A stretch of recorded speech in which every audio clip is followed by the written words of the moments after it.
So what's the other one? Well, this explains why most secularists insist on traveling down the moral path of a moral realism. This is the idea that moral judgments are grounded in objective truth values or standards that are independent of the person making such value judgments. Right. So this is, I think, an important concept, right? This idea of independence. So what do we mean by, that these are objective truths? Well, we mean that they're independent of what I believe or perhaps what my culture or society believes, right? They are true regardless of what we believe, right? That's what we mean by objective. So, I like to use the illustration of, the tallest mountain above sea level, right? Mount Everest. Well, notice that's the tallest mountain on Earth above sea level. What if I don't believe that? Well, it's regardless of what I believe. It's objectively true. Well, what if my culture doesn't believe that? Doesn't matter. It's objectively true. It's true independent of what I believe. And so the point he's trying to make here, that realism says, is that there are some independent, objective moral truths that exist. That's the realist position, right?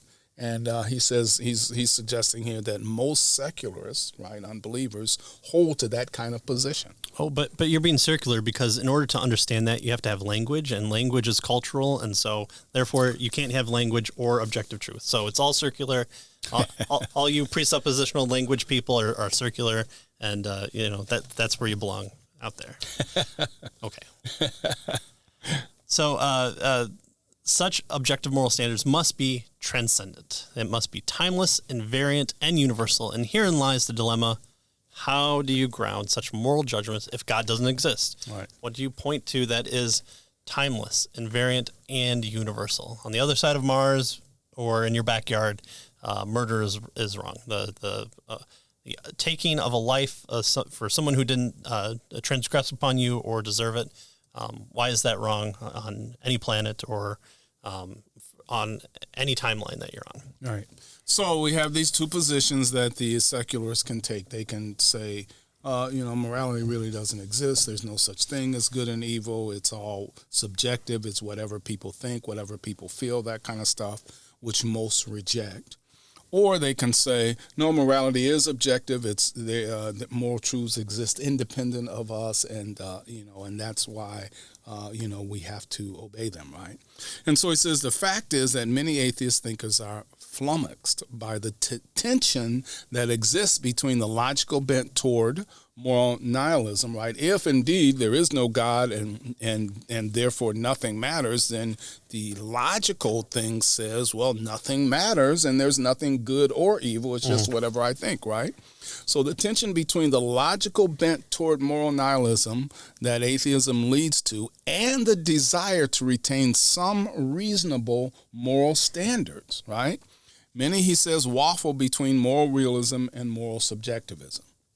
In the end, all non-theistic worldviews must borrow from the biblical theism to make any sense of objective moral standards. The atheist doesn't have to believe in God to be moral, but to have morality, God must exist, whether he believes it or not. Yeah. So borrowing from the Christian worldview, that's exactly what presuppositionalists are always wanting to kind of bring into the equation. And there's our explanation for the objection that we talked about in the last episode of, well, are you saying that atheists can't be a moral people? No, exactly. This is the reason why they can be. Yeah. They can be moral. It's just the foundation. Right. Right. Yeah. So grounding morality in the personal relational God, that's where we're at right now. And he says the non-theistic attempts to ground morality apart from God, they fail on different levels as well. Our moral sensibilities, or what remains after secularism has dulled them, are fundamentally connected to personhood and personal relationships.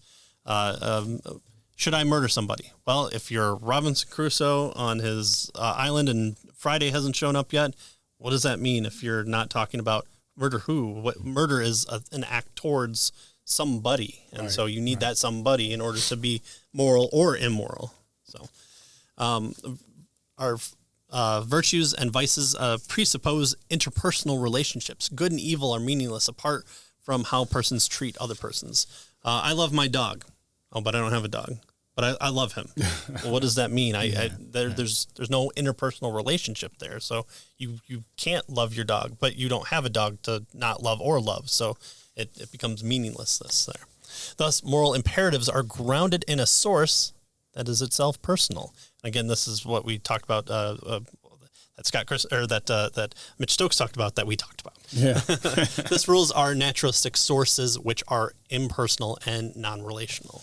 Right. So the point he's trying to make here is that morality can't be rooted in naturalism. Right. It has to be, our values and that sort of thing have to be grounded in persons. People value things. Some abstract or objective rock doesn't value anything. Right? It has to be us. So the source then of these types of relationships, moral relationships, is from persons. It has to be grounded in persons. Right. Right.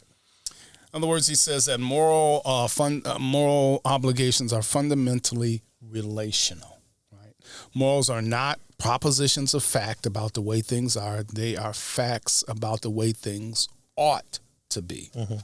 Abstract propositions such as 2 + 2 = 4 do not impose any obligation on us, right? They don't want us to do anything. Right? Abstract propositions, they don't have intentions. They do not move our conscience, right, to consider how we ought to act. But moral intuitions press us to act in one way or to refrain from acting in other ways, right? Thus, morals, he tells us, do not have an abstract naturalistic source. And that's the point he's trying to make here, right? He's saying that to say that, morals come from nature, it has a naturalistic source, is a category mistake. Only personal, intelligent beings demand moral obligations from us. Right? And we see that whenever we watch a really good movie that moves us to tears or happiness or anger, is because we're seeing that kind of that moral direction of the character or characters on the screen that causes us to relate to that situation. And it's not just there's a bird that flies by. It's a person who, under extreme torture or duress, stands up and cries freedom, or whatever gets you going there. And so that's what we see on a daily basis, even in our entertainment.